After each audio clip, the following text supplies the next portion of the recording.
Dictation शुरू होगी 3 second बाद। जब मैं 12वीं कक्षा की परीक्षा दे रहा था उस समय मेरे मैच भी चल रहे थे। बोर्ड परीक्षाओं के बीच मुझे रांची के बाहर जाकर मैच खेलकर वापस आना था। पिताजी से ये बात कहने में मुझे बहुत संकोच हो रहा था। किसी तरह मैंने माँ को मनाया। उन्होंने पिता को बताया। पिताजी ने सिर्फ एक ही लाइन कही, अगर साल भर पढ़ाई की होगी तो एक दिन से फ़र्क नहीं पड़ेगा। जब मैंने स्कूल में क्रिकेट खेलना शुरू कर दिया तो सुबह 5:30 उठ जाया करता था। सुबह उठने के साथ ही पढ़ने के लिए बैठ जाता था। उसके बाद 7:30 बजे स्कूल जाता था। शाम को 2-2.5 घंटे पढ़ाई करता था। यही शेड्यूल साल भर चलता। परीक्षा के दिनों में भी खेलता था।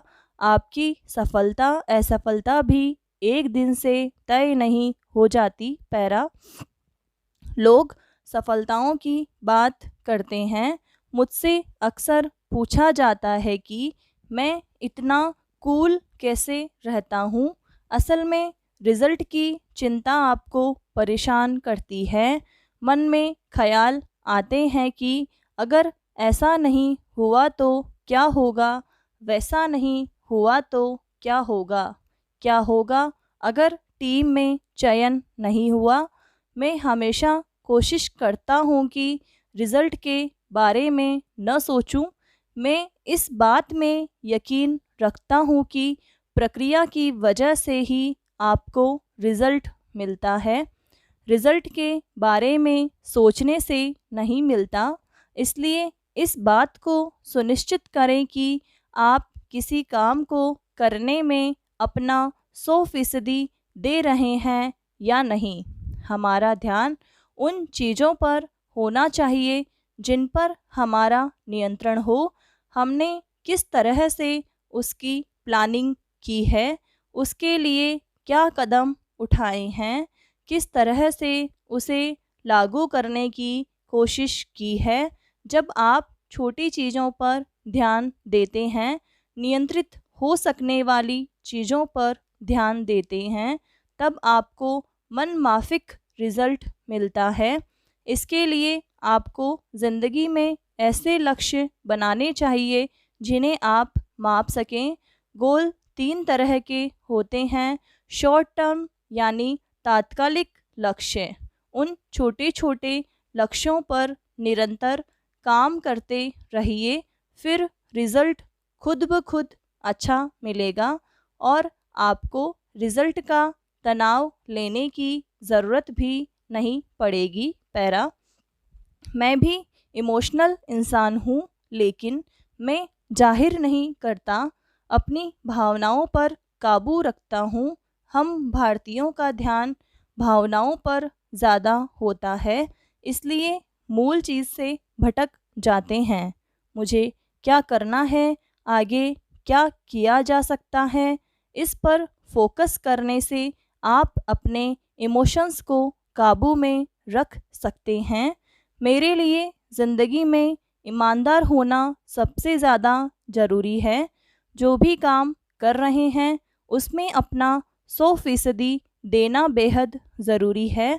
जब आप सब कुछ हासिल कर चुके हों तब भी विनम्र बने रहें।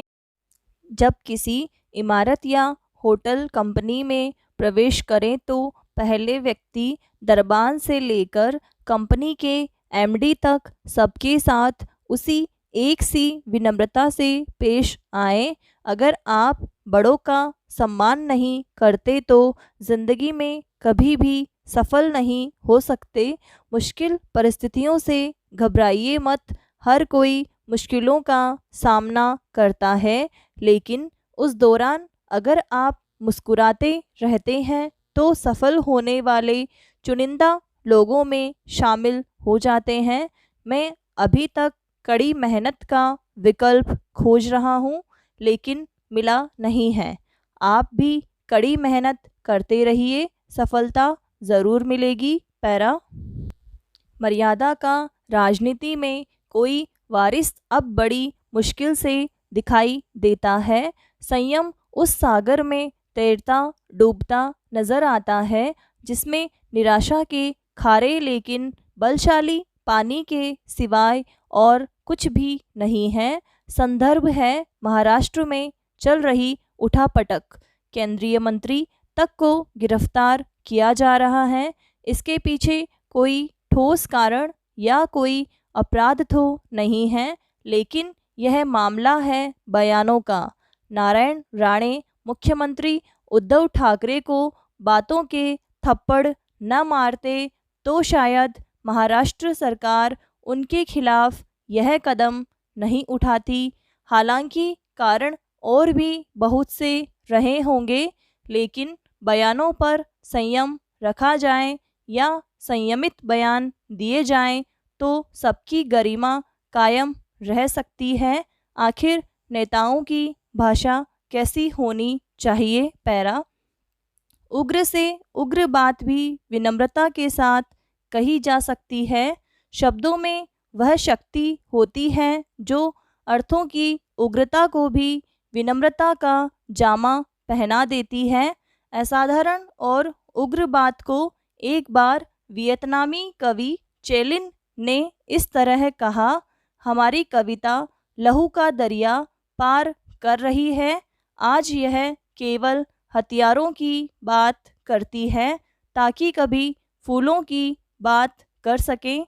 हमारे सिपाही जब रण क्षेत्र में जाते हैं, लोग उनकी जेबों में कविताएं डाल देते हैं। हम उन जेबों की कुशल कामना करते हैं जिनमें कविताएं रखी हैं। कविता को बचा लिया, समझिए मनुष्य को बचा लिया। पैरा। एक बार बुल्गारिया यात्रा पर गए भारतीय कवि ने तत्कालीन प्रधानमंत्री इंदिरा गांधी का संदेश कुछ इस तरह दिया। उन्होंने मोर पंख की पंखियां सौंपते हुए कहा, ये रंगीन पंख हमारे राष्ट्रीय पक्षी के हैं। हम सारी दुनिया में अमन चाहते हैं ताकि हमारा राष्ट्रीय पक्षी दुनिया के आंगन में नाच सके। पैरा। कई बार गुस्से की आग हास्य से भी ठंडी हो जाती है।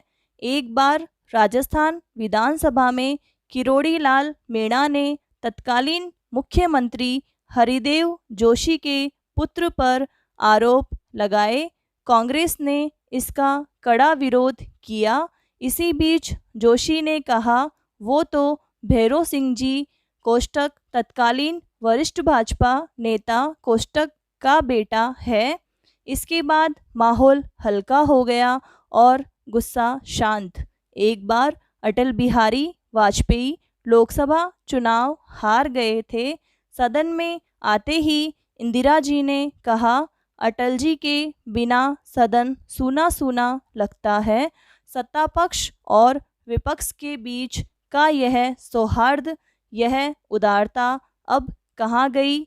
इसे जीवित या पुनर्जीवित करने की इस वक्त सख्त ज़रूरत है। पैरा।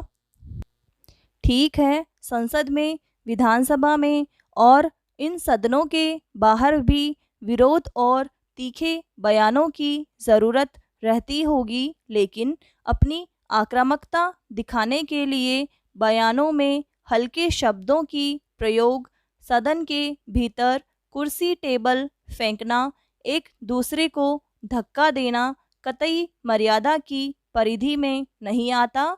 सत्ता पक्ष और विपक्ष दोनों को ही बीड़ा उठाना होगा ताकि राजनीति की मर्यादा की पुनर्स्थापना हो सके और किसी केंद्रीय मंत्री की गिरफ्तारी की ऐसी नौबत न आए जैसी महाराष्ट्र में आई। समाप्त।